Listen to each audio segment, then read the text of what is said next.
Mana qurilish qilayotgan akalarimizga loy lombozning o'rniga mana loylar ko'ryapsizlar. Lomboz loy qilingan yarimi vassani ustiga mana material yozilib turib, pena beton quyilyapti. Pena beton xizmati mana. Qalinligi qancha bo'ladi Umidjon? Qalinligi 7-8 sm. 7-8 sm qalinlikda bo'ladi. Sifati o'ta yaxshi. 50-50 shig'il qum bilan beton qo'shilyapti.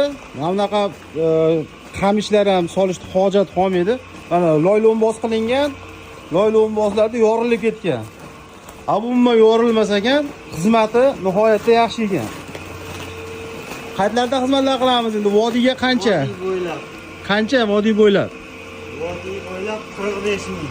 Vodiy bo'ylab vohalargachi vohalarga? Vohalarga 55 ming. Vohalarga 55 mingdan xizmat qilishar ekan. Masofasi. Bunga qamich, boshqa narsa qo'yilish shart emas. Vassani ustiga mana shunaqa material qo'yiladi, bo'ldi. Stepler qo'yib turib, steplerlarda mahkamlab turib, ustiga shunaqa lomboz qo'yib yuboriladi. Qalinligi 7-8 qalinlikda bo'ladi. Xizmati 50 yil, 60 yil uyingiz turguncha turib beradi. Bunaqa qamish, mana yong'in tashar xavfsizligi ham bu yerda nihoyatda yaxshi bo'ladi. Nima deydi? Yong'in xavfsizligidan ham xavfsizroq bo'ladi bu. Endi qamishlar bilasizlar tez o't oladi.